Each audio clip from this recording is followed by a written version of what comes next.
Hi everyone, welcome back to my another mini blog. আজি আকৌ এটা বহুত ধুনীয়া মিনি ব্লগ লৈ আহিছো আৰু এই মেখেলা চাদৰযোৰ লগতে গেঞ্জি উপহাৰ হিচাপে লৈছো আৰু কাৰ বাবে লৈছো হেয়া বাৰু জনাইছো।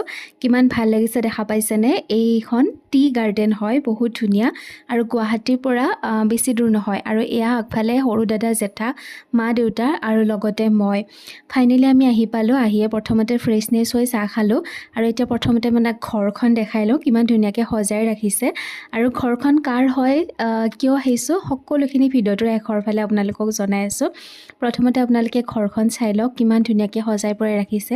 বেছি দিন হোৱা নাই এই নতুন ঘৰখন নতুনকৈ সজাইছে মোৰ ডাঙৰ দাদা আৰু ডাঙৰ বৌয়ে আৰু ইয়াৰ আগৰ ভিডিঅ'টোত আপোনালোকে অলৰেডি মিনি ব্লগটোত পাইছিলে দাদা আৰু বৌৰ বহুত ধুনীয়া এটা গুড নিউজ আছে আৰু কেইদিনমান পাছত এই নতুন ঘৰলৈ নতুন সদস্য এজনো ৱেলকাম হ'ব আৰু এইখন হৈছে বাহিৰৰ গাৰ্ডেন। দাদাই বহুত কষ্ট কৰি লগতে বৌ বহুত কষ্ট কৰি কিনে নিজৰ ঘৰখন সজাইছে। বহুত বেছি ভাল লাগিল, ইয়ালৈ আহি এটা পজিটিভ ভাইবছ পাইছোঁ।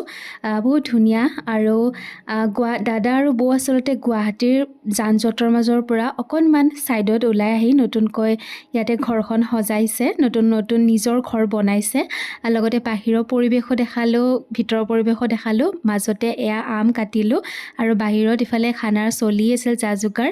গোটেই ফেমিলি বহি অকণ সময় ৰেষ্ট লৈ কথা পাতিলোঁ, চাহ পানী খালোঁ। অলৰেডি ভাত পানী খোৱা ভাত তাত বনোৱা হৈ গ'ল আৰু এতিয়া গেষ্ট কিছুমানক মতা হৈছিল, তেখেতসকলক প্ৰথম খাব দিলোঁ। তাৰপিছতে আমি আলহীখিনি মানে ঘৰৰ ফেমিলিখিনিও বহিছোঁ আৰু এই খানাটো হৈছে মৰমৰ দাদা আৰু বৌক আমি 7 মান্থৰ ৰিচুৱেলৰ হয়, মানে নিজৰ ফালৰ পৰা খুৱাব আহিছিলোঁ। আজি খুৱাব লাগে যে এটা নিয়ম থাকে।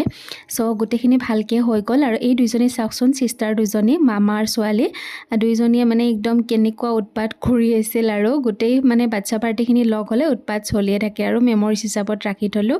বাকী মিনি ব্লগটো ইয়াতে শেষ হ'ল। ঘৰলৈ এতিয়া উভতি আছোঁ। ৰাস্তাতে এয়া দেখা পালোঁ গণেশ বাবা হাতী আৰু তেখেতক সেৱা কৰিলোঁ, বহুত ভাল লাগিল।